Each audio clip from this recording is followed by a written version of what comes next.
بہت تسلی بخش آیت ہے. اللہ تعالیٰ ارشاد فرماتا ہے لا تقنطوا من رحمت اللہ ان اللہ یغفر الذنوب جمیعا. اللہ تعالیٰ پارہ نمبر 24 سورہ زمر آتا ہے ترجمہ کنز العرفان کہ اللہ کی رحمت سے مایوس نہ ہونا، اللہ کی رحمت سے مایوس نہ ہونا، بے شک اللہ سب گناہ بخش دیتا ہے. قرآن کریم میں اللہ تعالیٰ نے فرمایا کہ اللہ کی رحمت سے مایوس نہ ہونا. مایوسی کفر ہے. مایوسی کیا ہے یہ الگ بات ہے، پھر کبھی انشاءاللہ بات کریں گے. لیکن یہاں پہ جو بات ہو رہی ہے کہ اللہ کی رحمت سے مایوس نہ ہونا. کیوں؟ کہ بے شک اللہ سب گناہ بخش دیتا ہے. کیسی ایمان فروز آیت ہے کہ بندے کے گناہ اتنے ہوں کہ ان سے زمین اور آسمان بھر جائے، اتنے بڑے بڑے گناہ ہوں، اس کے باوجود اسے ڈانس باندھی جا رہی ہے، اسے تسلی دی جا رہی ہے. اور تسلی سے یہ کہا جا رہا ہے کہ اللہ پاک کی رحمت سے مایوس نہ ہو جاؤ، بے شک اللہ پاک سب گناہ بخش دیتا ہے. اب یہ کتنی روز آیت ہے اور کتنی تسلی بخش آیت ہے کہ مایوس ہونے کی ضرورت نہیں ہے. اللہ پاک بخشنے والا ہے. مگر یہاں غور کرنے کی بات یہ ہے کہ یہ فضیلت، یہ عنایت، یہ تسلی کس کے لیے ہے؟ اس آیت کے ابتدا میں اللہ تعالیٰ نے فرمایا قل. کیا کہا؟ قل. ترجمہ کنز العرفان کہ تم کہو. کسے کہا؟ اپنے پیارے محبوب علیہ الصلوۃ والسلام سے فرمایا قل، اے محبوب آپ کہہ دیجئے. کیا کہنا ہے؟ کس کو کہنا ہے؟ کیا فرمانا ہے؟ یا عبادی. کس کو کہنا ہے؟ یا عبادی. ترجمہ اے میرے بندو، میرے بندوں کو اے محبوب آپ کہہ دیجئے. کیا کہنا ہے؟ یعنی اے میرے محبوب صلی اللہ علیہ وسلم اپنے بندوں، اپنے غلاموں سے فرما دیجئے. کیا فرمانا ہے؟ یہ کہ اے میرے غلاموں، اے میرے بندوں، اے میرے امتیوں جو میرے ہو گئے ہو، تم اللہ پاک کی رحمت سے نا امید نہ ہو جاؤ، بلکہ تم میرے بن جاؤ. اللہ پاک تمہارے اگلے پچھلے سارے گناہ معاف فرما دے گا. اے میرے امتیوں، اے میرے بندوں، اے میرے غلاموں جو میرے بن گئے ہو، جو میرے ہو گئے ہو، تمہیں اب یہ خوشخبری ہے، یہ تسلی ہے، اب یہ خوشی ہے کہ تم میرے بن گئے ہو. اللہ تعالیٰ تمہارے اگلے اور پچھلے سارے گناہ معاف فرما دے گا. سبحان اللہ. کتنی بڑی فضیلت ہے. جو حضور صلی اللہ علیہ وسلم کا بندہ ہے، اللہ پاک کی رحمت سے اس کے تمام گناہ بخش دیے جائیں گے. اب سوال یہ ہے کہ سرکار عالی وقار مکی مدنی تاجدار صلی اللہ علیہ وسلم کا سچا بندہ اور سچا غلام بننا کیسے ہے؟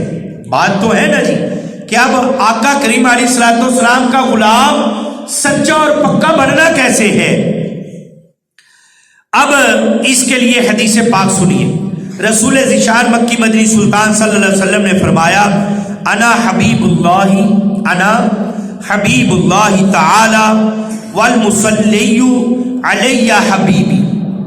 انا حبیب اللہ تعالی والمصلی علی حبیبی. میں اللہ پاک کا محبوب ہوں اور جو مجھ پر درود پڑھے وہ میرا محبوب ہے. میں اللہ پاک کا محبوب ہوں اور جو مجھ پر درود پڑھے وہ میرا محبوب ہے. یعنی دو محبوب اور دو کریموں کے درمیان ہماری بات ہے. اب ہماری مرضی ہے ہم بات بنوائیں یا بات بگاڑ دیں. دو کریموں میں ہماری بات ہے. معلوم ہوا جو محبوب خدا صلی اللہ علیہ وسلم کا محبوب بننا چاہتا ہے وہ محبوب خدا صلی اللہ علیہ وسلم پر کثرت سے درود شریف پڑھا کرے. انشاءاللہ الکریم سچا غلام مصطفیٰ بننے میں کامیاب ہو جائے گا. اب روایت سنیے، بڑی پیاری بڑی خوبصورت یہ روایت ہے کہ حضرت عبداللہ بن عمر رضی اللہ تعالی عنہ سے روایت ہے. یہ دل کے کانوں سے سننے والی بات ہے. اپنے دل میں جگہ دیجئے گا، مزہ لیجئے گا. بڑی پیاری بات ہے، بڑی پیاری بات ہے. سبحان اللہ. قربان جاؤں. نبی کریم علیہ الصلوۃ والسلام روز قیامت کی خبر دیتے ہوئے فرماتے ہیں، قیامت کی خبر دے رہے ہیں کہ قیامت کا دن ہوگا کریمہ علیہ نے فرمایا کہ قیامت کا دن ہوگا، حضرت آدم علیہ السلام سبز لباس پہنے عرش الہی کے سائے میں تشریف فرما ہوں گے اور دیکھ رہے ہوں گے حضرت آدم علیہ السلام کیا دیکھ، آقا کریم بتا رہے ہیں، حدیث مبارکہ ہے، آقا کریم بتا رہے ہیں کہ سبز لباس پہنے عرش الہی کے سائے میں حضرت آدم علیہ السلام یہ دیکھ رہے ہوں گے، کیا دیکھ رہے ہوں گے کہ میری اولاد میں سے کون جنت میں جاتا ہے اور کون دوزخ میں جاتا ہے۔ یہ حضرت آدم علیہ السلام سارا منظر دیکھ رہے ہوں گے۔ حضرت آدم علیہ السلام یہ دیکھ رہے ہوں گے تو اتنے میں آپ علیہ السلام کی نظر انبیاء کے تاجدار احمد مختار صلی اللہ علیہ وسلم کے امتی پر پڑے گی۔ کریم آقا علیہ السلام کے ایک امتی پر نظر پڑے گی، کس کی؟ حضرت آدم علیہ السلام کی۔ اب وہ نظر پڑے گی تو آپ دیکھیں گے کہ فرشتے اسے جہنم کی طرف لے جا رہے ہیں۔ ایک بندے کو، کریم آقا علیہ السلام کے امتی کو جہنم کی طرف فرشتے لے کر جا رہے ہیں۔ یہ معاملہ کون دیکھ رہا ہے؟ حضرت آدم علیہ السلام۔ حضرت آدم علیہ السلام دیکھ رہے ہیں اور دیکھ کر حضرت آدم کیا آواز دیتے ہیں، کیا پکارتے ہیں؟ کہتے ہیں یا احمد، یا احمد، اے احمد، اے احمد صلی اللہ علیہ وسلم، اللہ اکبر۔ یہ پکاریں گے حضرت آدم، جب یہ پکاریں گے تو قربان جائیں وہ قیامت کا منظر کیا ہوگا، وہ ہولناک دن جب ہر ایک کو بس اپنی اپنی پڑی ہوگی۔ سگی ماں بھی اولاد سے دامن چھڑا دے گی اور ہمارے آقا و مولا، ہمارے بخشوانے کے لیے آقا، رحم فرمانے والے آقا، جنت میں پہنچانے والے آقا، مالک جنت، صاحب کوثر، نبی رحمت، شفیع امت صلی اللہ علیہ وسلم اس کڑے وقت میں بھی ہمارے گناہگاروں کو بخشوانے کے لیے جنت کے میدان میں پہنچ جائیں گے، محشر میں پہنچ جائیں گے۔ جب حضرت آدم علیہ السلام یہ پکاریں گے تو یہ کہیں گے، تو اس منظر کو اعلیٰ حضرت کے بھائی جان مولانا حسن رضا خان رحمت اللہ تعالی علیہ نے اپنے اشعار میں کچھ یوں کہا، کسی کے پلے پہ ہوگا وقت وزن عمل، کوئی امید سے منہ ان کا تک رہا ہوگا۔ کسی کے پلے پہ ہوگا وقت وزن عمل، یعنی عمل ہوگا کسی کے پاس اور کوئی امید سے منہ ان کا تک رہا ہوگا۔ کوئی قرب ترازو، کوئی لبے کوثر، کوئی قرب ترازو، کوئی لبے کوثر، کوئی صراط پر ان کو پکارتا ہوگا۔ عزیز بچے کو ماں جس طرح تلاش کرتی ہے، عزیز بچے کو جس طرح ماں تلاش کرتی ہے، خدا ہی ہے حال آپ کا وہ ہوگا، خدا ہی ہے حال وہ آپ کا ہوگا۔ ہزار جانے فدا نرم نرم پاؤں سے پکارے سن کر اسیروں کو وہ دوڑتے آئیں گے۔ پکار اسیروں کی، مجرموں کی، باندھے ہوں کی سن کر وہ دوڑتے آئیں گے۔ اللہ اکبر۔ اللہ پاک کروڑوں رحمت نازل فرمائے ہمارے آقا و مولا محمد مصطفیٰ صلی اللہ علیہ وسلم پر۔ جب آدم علیہ السلام آپ علیہ السلام کی ایک امتی کو جہنم میں جاتے دیکھ کر پکاریں گے تو حضور جان رحمت شفیع بزم ہدایت صلی اللہ علیہ وسلم فرماتے ہیں، میں جواباً کہوں گا لبیک یا ابا بشر، لبیک یا ابا بشر، اے تمام انسانوں کے والد لبیک میں حاضر ہوں، تمام انسانوں کے باپ میں حاضر ہوں، لبیک میں آ گیا۔ حضرت آدم علیہ السلام فرمائیں گے یہ آپ کا امتی ہے، فرشتے اسے جہنم کی طرف لے جا رہے ہیں، یہ آپ کا امتی ہے، میں میزان پہ دیکھ رہا تھا وزن ہوا ہے تو اس کو جہنم کی طرف فرشتے لے کر جا رہے ہیں۔ ہمارے آقا و مولا مکی مدنی مصطفیٰ صلی اللہ علیہ وسلم حضرت آدم علیہ السلام کی یہ صدا سن کر جلدی سے فرشتوں کی طرف جائیں گے، فرشتوں کے پاس تشریف لے جائیں گے اور فرمائیں گے اے میرے رب کے فرشتوں، اے میرے اللہ کے فرشتوں، ٹھہرو، ٹھہر جاؤ، یہاں رک جاؤ، بات تو سنو۔ فرشتے عرض کریں گے یا رسول اللہ صلی اللہ علیہ وسلم ہم فرشتے ہیں اور فرشتے اللہ پاک کی نافرمانی نہیں کرتے، ہم تو حکم بجا لاتے ہیں، انجام چاہے کچھ بھی ہو ہم تو اللہ کا بس حکم مانتے ہیں۔ تو نبی کریم علیہ السلام